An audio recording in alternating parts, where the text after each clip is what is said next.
kita itu kan banyak juga jalan-jalan yang tadinya mungkin jalan yang kecil gitu ya, misalkan di daerah-daerah pegunungan gitu ya, jalan-jalan yang kecil, mungkin dulunya jalan kuda kali ya.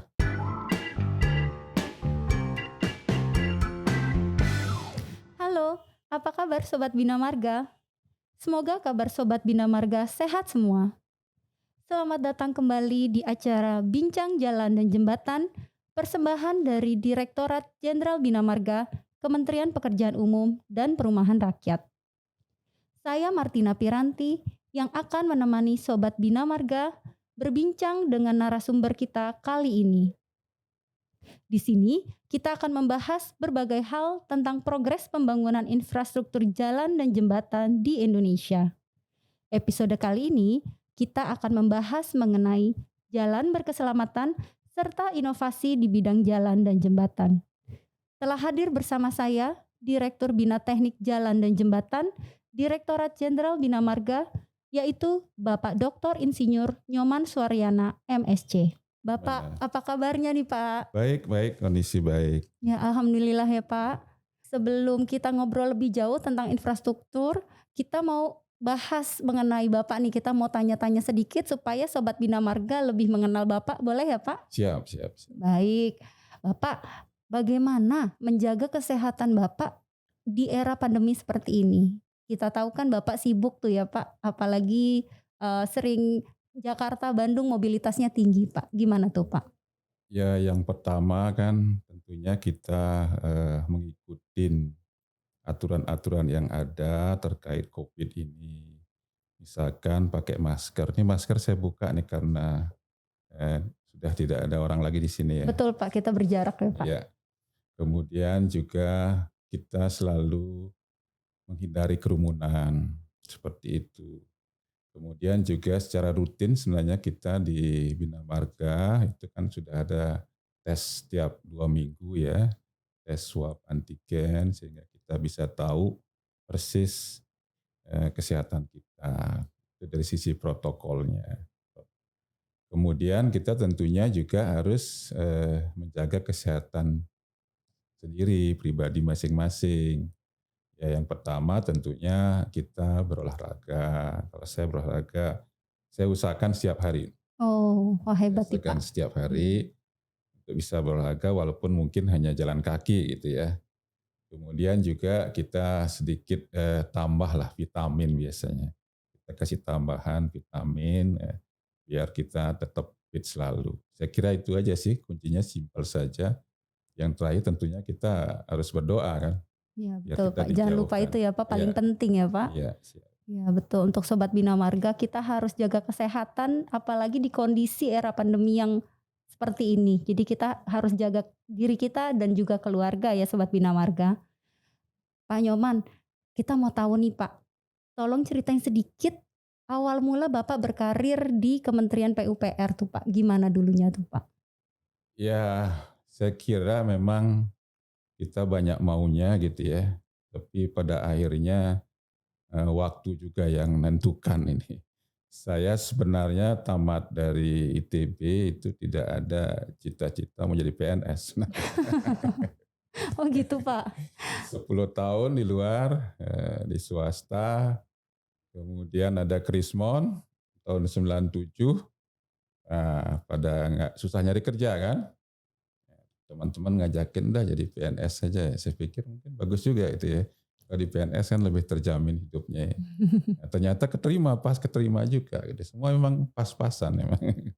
Pas waktunya ya Pas Pak. waktunya dan saya pertama ditugaskan memang waktu itu di Litbang Jalan dan Jembatan. Jadi saya banyak berkarir di situ hampir mungkin berapa tahun ya 20 tahunan. Setelah itu baru dipindah ke Bina Marga sini. Oh jadi lama Eh, di Litbang ya Pak? Lama di Litbang saya.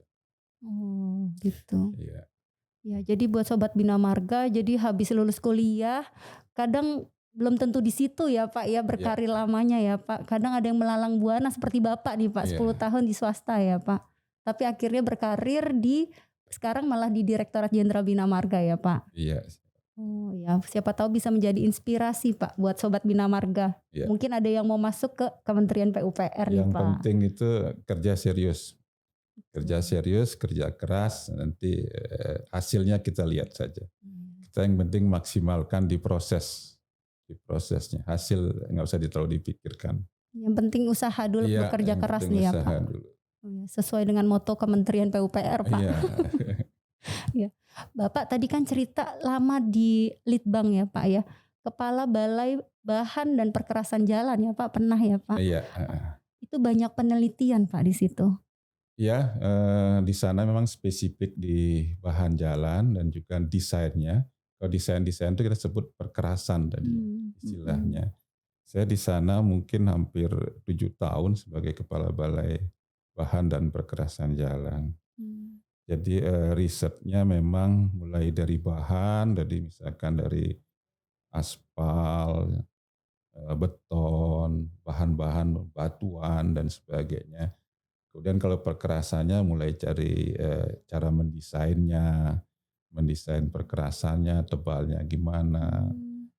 terus cara perbaiki kerusakan jalan, kita Teknologinya ya Pak ya? teknologinya.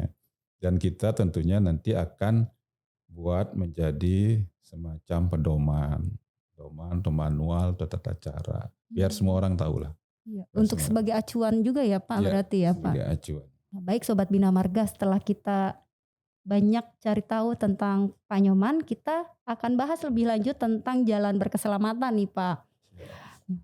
Bapak, apa sih Pak definisi dari jalan berkeselamatan? Kalau kita lihat definisi yang formal untuk jalan berkeselamatan itu kan ada di PP ya, ada di PP nomor 34 tahun 2006 tentang jalan. Itu ada empat hal yang harus dipenuhi kalau kita bicara jalan berkeselamatan. Yang pertama itu, ini mohon maaf istilahnya masih banyak yang asing ini, tapi kayak kalau di Indonesia kan susah soalnya ini. Mmm. Yang pertama itu disebutnya self regulating. Apa tuh Pak self regulating? Mungkin Pak dulu saya sebut ya. Oh Yang boleh Pak, pertama self silakan. regulating, yang kedua itu adalah self enforcing, yang ketiga itulah self explaining, kemudian yang terakhir adalah forgiving road. Nah, kalau kita lihat satu-satu, misalkan yang self regulating, apa sih itu self regulating gitu ya? Artinya jalan itu harus memenuhi standar. Ini standar geometrik, kemudian standar struktur jalannya, kemudian juga elemen jalan, kelas jalan, bangunan pelengkap jalan, bisa juga nanti mulai dari bicara jenis permukaannya itu memenuhi syarat, gitu ya, artinya dia kekesatannya Mmm. terpenuhi, tidak licin, dan juga misalkan dia ketidakrataannya atau dia cukup enak ya, cukup nyaman gitu dilakukan, jadi biar tidak kayak naik kuda gitu ya. Itu namanya istilah kita ketidakrataan atau istilah teknisnya orang nyebut iri gitu, Oh. International Roughness Index. Nah itu tentunya adalah yang kita desain self regulating, jadi sudah sesuai dengan ketentuan-ketentuan yang ada, standar yang ada. Dan ini juga sudah banyak standarnya, standar-standar yang ada di Bina Marga untuk pemenuhan ini. Termasuk juga nanti tentunya harus kita uji laik fungsi nanti Oh. berikutnya ya. Kemudian yang kedua, tadi kan juga harus bisa self explaining. Artinya dia harus jalannya juga harus bisa memberikan informasi, informasi kepada kita pengguna jalan agar bisa memandu pengguna jalan untuk mengetahui kondisi jalan di depannya. Misalkan kalau ada tikungan gitu ya, tikungan dia harus bisa menjelaskan bahwa itu ada ketikungan di situ. Sehingga nanti pemudi atau pengguna jalan bisa memperlambat Mmm. kendaraannya. Kemudian juga rambu-rambu juga bisa dilihat, misalkan ada kalau istilah kita mata kucing gitu ya, Oh. mengarahkan pengemudi atau juga tanda-tanda lain, belokan tajam, jalan naik, jalan turun, dan seterusnya. Jadi jelas gitu buat pengemudi. Disebut self-explaining, bisa menjelaskan ininya sendiri, jalan itu sendiri. Dengan tadi perlengkapan jalan tadi. Betul, Pak. Kemudian tadi yang ketiga, ini yang self-enforcing. Self-enforcing sendiri tadi dia harus bisa memaksa atau mengendalikan pengguna jalan agar patuh. Misalkan contohnya itu adalah desain kecepatan. Jadi kalau kecepatan di sana ditulis misalkan kayak jalan tol minimum 60, maksimum 100. Jadi harus pengguna itu harus mengikuti itu. Harus mengikuti rambu itu. Karena kalau tidak akan membahayakan dirinya sendiri. Nah itu namanya kita sebut enforcing. Ada pemaksaan di situ agar mematuhi aturan lalu lintas. Batas kecepatan misalnya tadi saya sampaikan. Kemudian juga kadang-kadang jarak aman, jarak kendaraan seperti itu, antar kendaraan jangan terlalu dekat dan seterusnya. Itu juga bisa menjadi contoh dari self enforcing tadi. Atau yang penting juga self enforcing misalkan yang banyak kita bahas tuh misalkan odol. Itu kan salah satu juga self enforcing bahwa misalkan truk bermuatan lebih tidak boleh lewat jalan itu. Seperti itu kan self enforcing.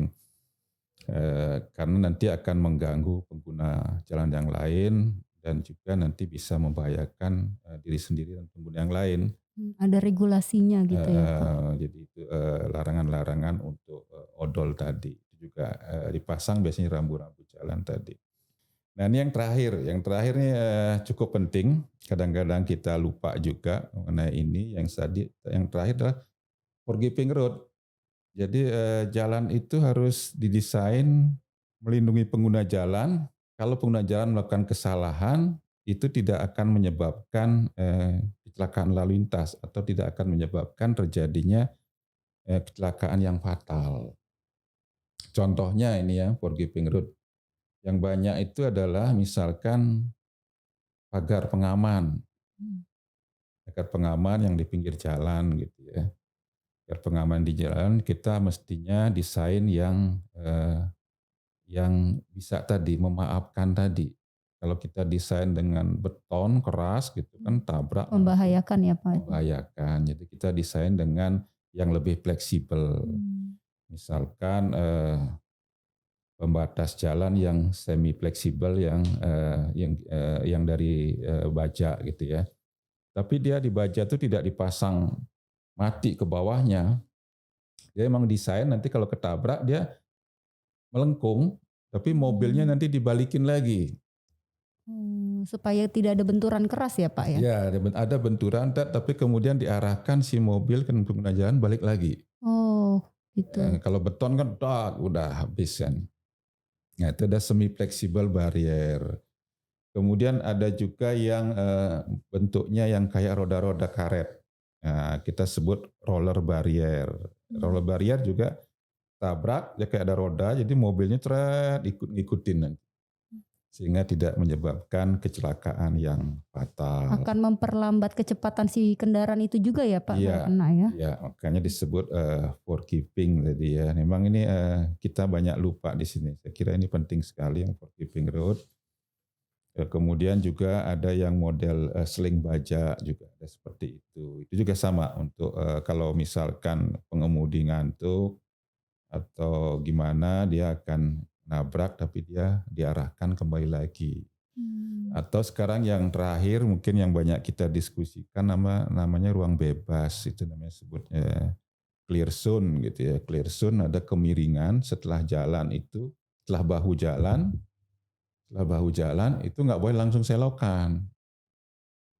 Kalau selokan berarti dia harus dikasih barrier. Nah, kalau mau itu dikasih semacam perkerasan tanah gitu, yang kemiringannya mungkin 1,4 atau 1,6 yang cukup lebar sesuai kecepatan dia.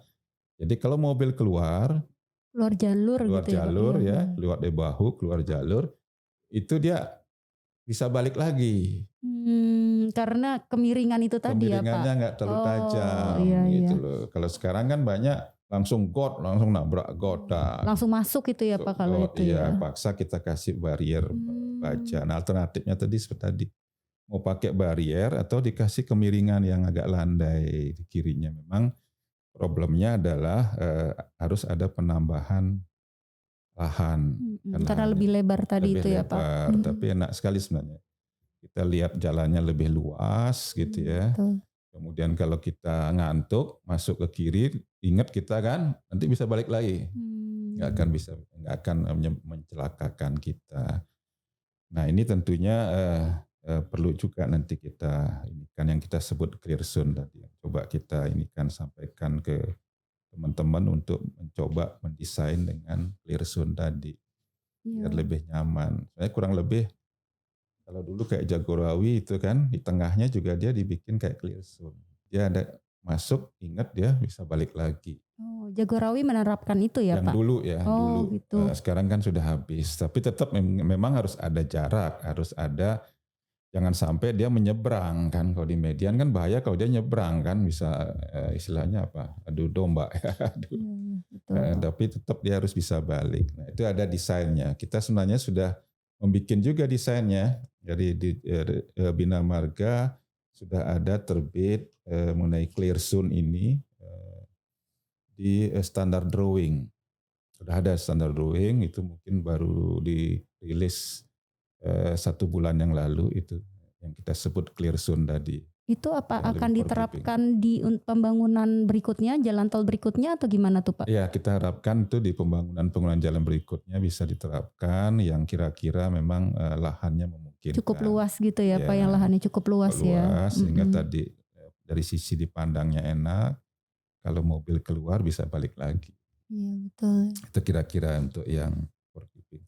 Saya kira 4 poin itu saya kira yang harus dipenuhi kalau kita bicara jalan berkeselamatan gitu. 4 kriteria itu ya Pak yang harus dipenuhi ya Self-regulating, Pak? self enforcing, self explaining dan forgiving rules. Menarik ya Pak ya, jadi harus 4 itu. Kalaupun kurang satu itu tetap tidak memenuhi ya Pak ya, harus semuanya terpenuhi ya Pak? Iya, iya. Memang kadang-kadang kita kan di Bina Marga gitu ya, kita kan lebih banyak fokus di infrastrukturnya, di ngebangun jalannya. Jadi kadang-kadang lebih banyak bicara self regulatingnya.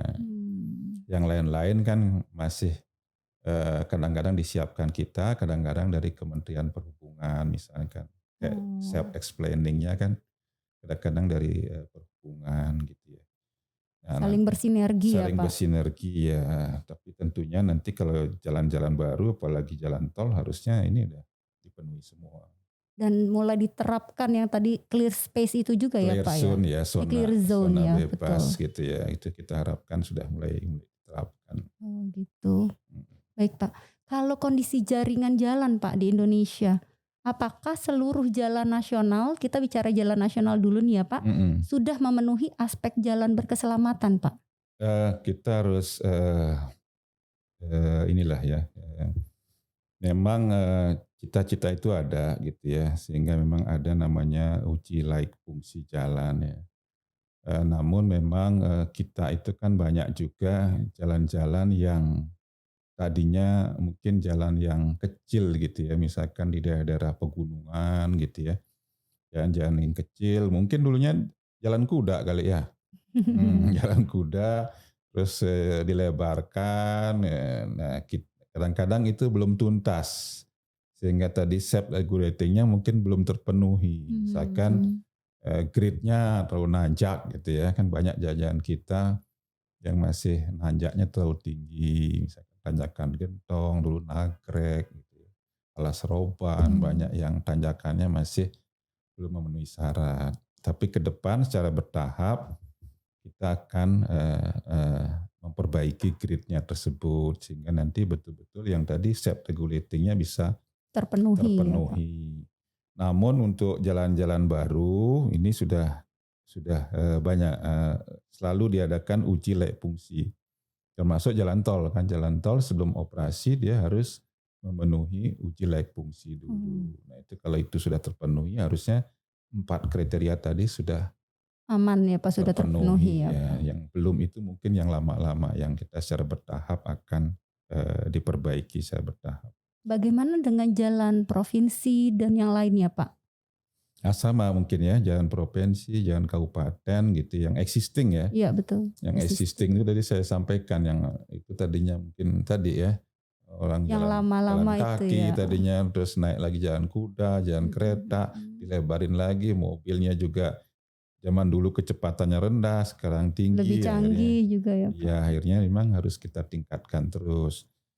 Ya tapi tadi kita menyadari bahwa kita ada keterbatasan-keterbatasan, sehingga memang semua harus kita lakukan bertahap untuk jalan-jalan yang sudah ada existing. Sebagai contoh ini kalau kita lihat di Rensra-nya Bina Marga gitu ya, itu di sepanjang ruas jalan itu ada hampir 929 titik black spot, kita sebut black spot. Titik black spot itu artinya memang titik-titik atau ruas di mana sering terjadi kecelakaan. Kita sebut sebagai black spot. Nah itu di target Rensra kita ini juga diperbaikinya bertahap. Kalau kita lihat misalkan tahun 2020 baru 9 titik. Padahal targetnya 929 titik. Jadi memang bertahap, tiap tahun diperbaiki sehingga tadi tercapai target dari jalan yang berkeselamatan.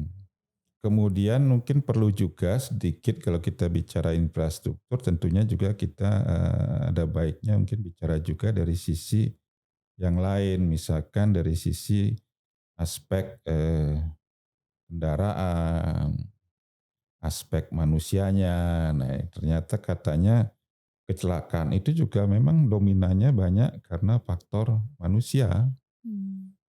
Data-data yang ada kebanyakan karena faktor manusia. Mengantuk. Bisa juga walaupun sudah memenuhi 4 kriteria tadi, bisa saja kalau kondisi pengemudinya lagi mengantuk atau tidak fokus, main HP gitu Ya ya. betul, ada beberapa Iya, aspek ya Pak. aspek itu juga Si penggunanya ya Pak. tetap akan menyebabkan terjadinya kecelakaan. Siapa Pak yang mensupervisi jalan-jalan di Indonesia tersebut Pak? Apakah jalan tersebut sudah memenuhi kriteria tadi Pak? Ya kalau dari ini sebenarnya kita melakukan uji layak fungsi tadi. Secara berkala gitu ya Pak ya? Terutama yang jalan baru sebelum dibuka itu harus ada layak fungsi. Jalan tol juga sebelum dibuka, dioperasikan harus ada uji layak fungsi. Nah di dalam uji layak fungsi itulah dilihat yang tadi 4 kriteria tadi. Dia dari sisi kriteria teknisnya, self regulatingnya memenuhi syarat semua, geometriknya memenuhi syarat. Kemudian dari sisi marka-markanya tadi, self explainingnya semua oke. Kemudian juga pengamanan tadi, forgiving road untuk barrier-barrier semua sudah oke. Nah itu ada uji layak fungsinya untuk jalan-jalan baru tadi. Ada kemungkinan nggak sih Pak, jalan yang sudah memenuhi tadi kriteria itu Pak atau sudah di layak fungsi, apakah bisa turun gitu Pak menjadi tidak layak fungsi? Memungkinkan nggak Pak itu Pak? Kalau kita lihat kan tadi ada 4 kriteria tadi ya. Kalau dari sisi self regulating artinya kriteria teknis harusnya sudah Aman tetap gitu ya, ya, sudah tetap ya Pak? tetap aman. Tapi ada tapinya juga, misalkan jalan beton. Jalan beton itu juga kalau lama-lama dia kan aus, Betul. licin. Contohnya adalah jalan tol dalam kota Jakarta ini. Dulu kan beton itu. Nah, karena licin, aus, sudah 20 tahun atau mungkin lebih dari 10 tahun, jadi teksturnya sudah mulai licin, makanya kemudian ditutup pakai aspal. Oh, ada perubahan ya Pak? Ada perubahan, saya bisa juga di regrouping, dikasih garis lagi. Tapi kelihatannya kalau kita lebih senang kalau udah licin kasih aspal saja, itu seperti itu. Kalau tadi yang tadinya sudah masuk ya, tadinya masuk gitu. Betul Pak. Masuk, tadi ada perubahan. Ya termasuk juga nanti marka-markanya hilang, segala macam harus diperbarui juga. Gitu. Atau barrier-barriernya, rel ini pengamannya itu rusak misalkan, tetap harus dipelihara. Memang preservasi jalannya harus tetap ya Pak ya? Ya Harus tetap. dipelihara. Oh ya, baik-baik Pak. Tadi Bapak menyinggung, jalan berkeselamatan ini juga harus ada sinergi dari Kementerian Perhubungan ya, Pak? Entah Ya, itu dari sisi self regulating-nya dan lain-lain, Pak. mhm. Selama ini bagaimana pembagian wewenang dan juga sinergi yang dilakukan antara Kementerian PUPR dengan Perhubungan nih, Pak? Ya, Khususnya Direktorat Jenderal Bina Marga. prinsipnya kan kita lebih banyak bicara infrastrukturnya, kemudian dari sisi transportasinya itu di Kementerian Perhubungan. Mmm. Misalkan kan tadi yang odol gitu ya, overloading dan over dimension itu kan banyak di regulasinya di Kementerian Perhubungan. Pengaturan-pengaturan lalu lintas itu banyak di Kementerian Perhubungan. Misalkan ada ruas-ruas jalan yang dibikin satu arah karena mungkin berbahaya gitu ya, dibikin satu arah, dibagi dua dan seterusnya itu banyak di perhubungan. Kalau kita sih banyaknya memang di membangunnya, infrastrukturnya sama melihara. Terutama di awal pembangunan ya, Pak, ya? Sama meliharanya juga, Sama kita meliharanya, meliharanya. Tapi banyak tadi fokusnya ke arah infrastruktur, infrastruktur. ke bangunannya. Pak, baru-baru ini kan ada berita tuh ya Pak, mengenai Mm-mm. kecelakaan tunggal yang dialami seorang artis, yang sedang bepergian bersama keluarganya dan kebetulan di jalan tol nih Pak kejadiannya, kecelakaan tunggal ini. Iya. Bagaimana tanggapan Bapak mengenai jalan berkeselamatan yang ada di jalan tol itu pada khususnya Pak? Walaupun memang tadi Bapak sempat, bilang ada aspek lain seperti pengendaranya nih Pak ya? Ya. Ya memang kan tol sebelum dibuka itu kan tadi ada sertifikat layak fungsi. Artinya tadi yang 4 kriteria itu sudah dipenuhi sebelum dibuka. Namun demikian namanya desain apapun itu ada namanya batasan. Kayak kita mendesain kursi gitu, batasnya didudukin oleh 2 orang, 3 orang misalkan, pasti Kapasitasnya ada gitu ya Pak? kapasitasnya. Nah, jalan juga sama. Jalan itu kita desain dia namanya desain kecepatan biasanya. Kita desain kecepatan berapa, nanti kita pasang dia jari-jari namanya, jari-jari tikungannya sekian. Mmm. Jadi kalau kecepatannya lebih daripada desain itu, nanti dia kan cenderung mobil kelempar.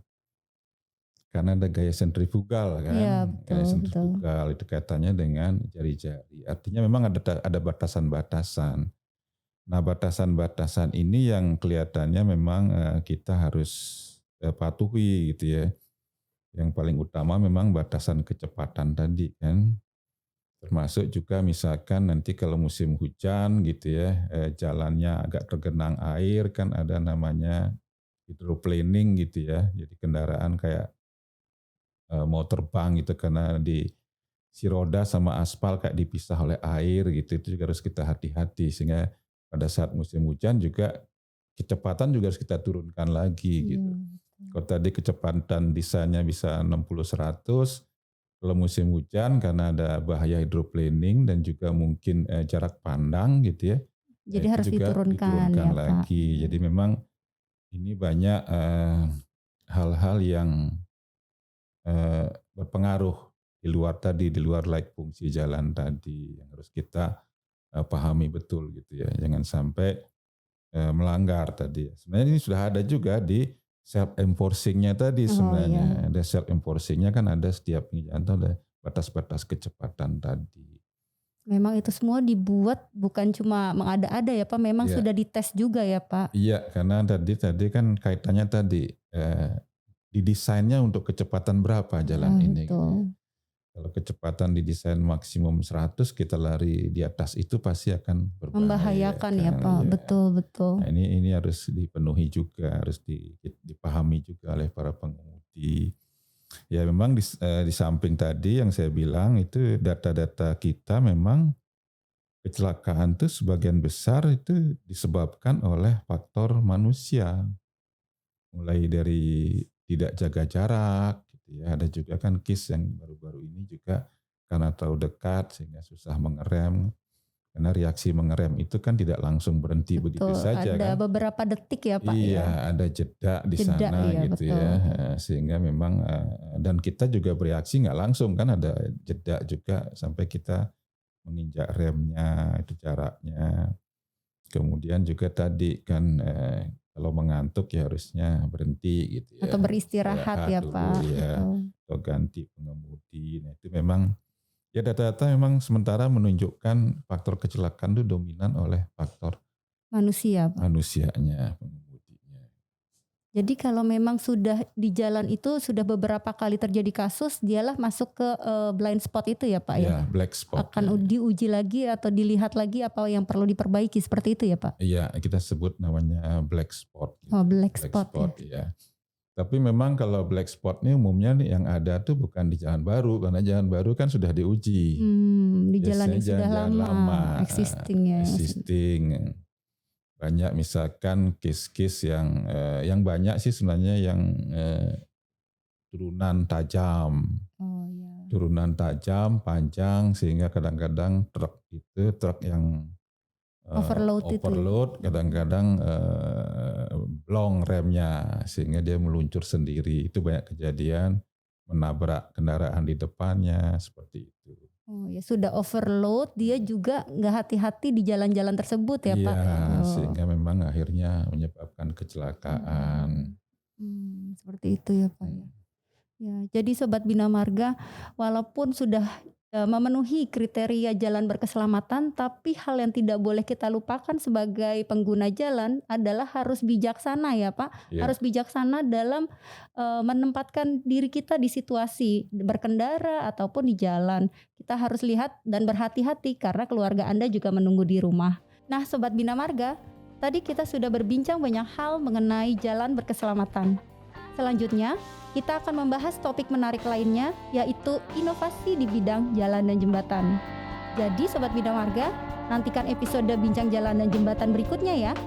Stay tune. Kita sekarang untuk proyek jembatan kaca di sana secara desain sudah,